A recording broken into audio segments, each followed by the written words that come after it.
Aí, galera, professor Francis Zoton, certo? Mais uma questão, então, da prova branca do Enem 2011. Vamos comigo aqui no slide? Vamos lá. Fala assim, ó, certas ligas estanho-chumbo com composição específica formam um eutético simples, o que significa que uma liga comum a essas características se comporta como uma substância pura com um ponto de fusão definido, no caso, 183 graus Celsius.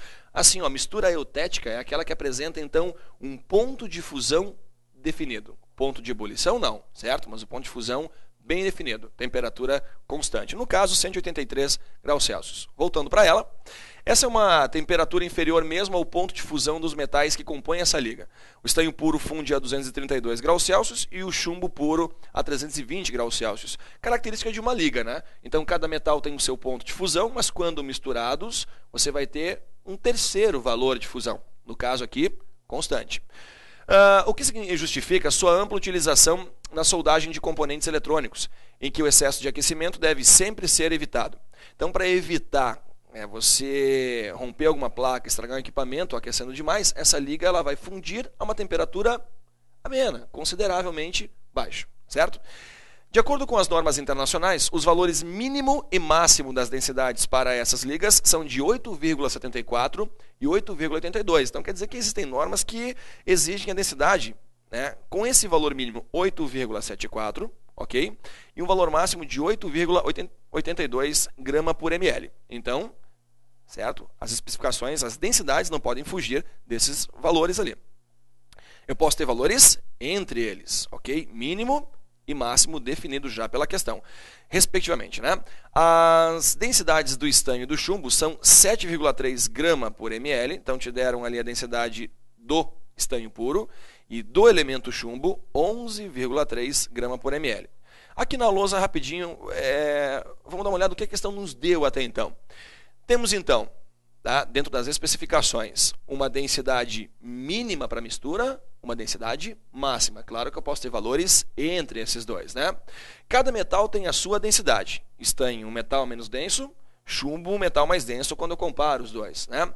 Só para lembrar então, densidade, essa grandeza física, ela é calculada da seguinte maneira.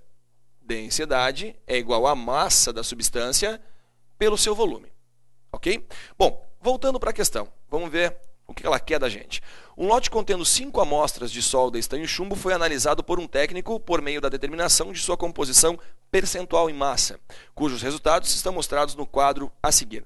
Então, aqui no slide, a gente consegue observar que existem 5 amostras, cada uma delas com um percentual de estanho, certo? E de chumbo diferente, né? De uma amostra para outra, certo? Com base no texto e na análise realizada pelo técnico, as amostras que atendem às normas internacionais são: a gente pode observar pelas alternativas que tem 2 amostras que têm um valor mínimo de 8,74 grama por ml, ok? Até um valor máximo de 8,82 grama por ml. Tá? Quais são essas amostras? Como é que a gente resolve essa questão? Fazendo o cálculo da densidade. Certo? Aqui na lousa, por exemplo, a gente pode observar que a densidade é massa por volume, mas eu não tenho um metal. Certo? Eu tenho estanho e chumbo. Eu tenho 2 metais. Pessoal, eu vou ter que fazer então uma média deles. Tá? Uma média ponderada. Como é que a gente faz uma média ponderada? Vamos acompanhar comigo então aqui no slide para você observar como se faz uma média ponderada. Eu vou pegar então a amostra 1. Certo? O cálculo está armado. Como é que eu armo então esse cálculo para uma média ponderada? A gente vai ter o seguinte, ó. Eu tenho aqui, então, a densidade do elemento estanho, certo? A densidade, então, do elemento estanho, pelo seu percentual na amostra. Tudo bem? A mesma coisa aqui, ó. Eu tenho a densidade, só que agora do elemento chumbo, multiplicado pelo seu percentual na amostra.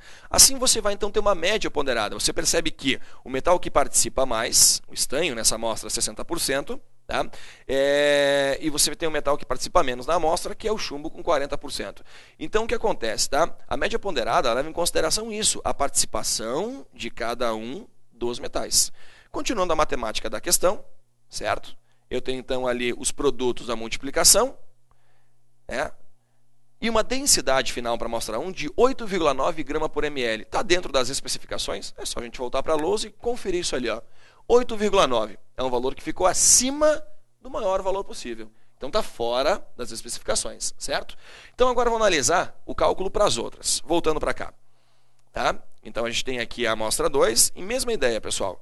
Eu tenho, tá, a densidade do estanho, o percentual dele, a densidade do chumbo e o seu percentual. Mesma ideia, média ponderada. Continuando a matemática da questão, a amostra 2 ela termina com uma densidade de 8,82 grama por ml. Né? Na lousa eu posso acompanhar que 8,82 está dentro, né, do que as normas internacionais exigem. Então, a amostra 2 já é a resposta para a gente. Certo? É parte da norma. Então, temos aí 50%, né, do que a gente precisa. Fazendo o cálculo, então, para mais amostras, tá? Ali, ó, amostra 3. Tá? Eu vou, né, comentar de novo. Densidade aqui do elemento estanho, o seu percentual. Densidade do elemento chumbo e o seu percentual. Continuando a matemática dela, eu vou chegar então ali, na amostra 3, a uma densidade de 8,7 grama por ml. 8,7 grama por ml, você acompanha aqui comigo, é um valor inferior ao menor valor permitido. Inferior, está fora das especificações. Então, quer dizer que a amostra 3 não é a resposta para a gente. Tudo bem? Amostra 4. Tá? Então, mesma armação de cálculo, média ponderada, eu vou ter uma densidade final ali para essa mistura de 8,78. 8,78 ficou entre esses dois valores, o mínimo e máximo permitido, então a amostra 4 é resposta também, certo? Até agora, 2 e 4. Você já sabe, né? Matou a questão. Então aqui a gente tem, para cumprir tabela, a amostra número 5, mesma armação de cálculo, e eu vou ter ali 8,94, um valor de densidade que ficou acima do que é permitido. Bom, então, né, para a gente poder fechar a questão, queríamos duas amostras com densidade entre 8,74 e 8,82. Quais são elas ali, né? Então, a amostra 2 e a amostra 4, o que gera para a gente como correta ali a alternativa C. Tá aí. Espero você então aqui na Rede Passaporte Educacional. Até mais.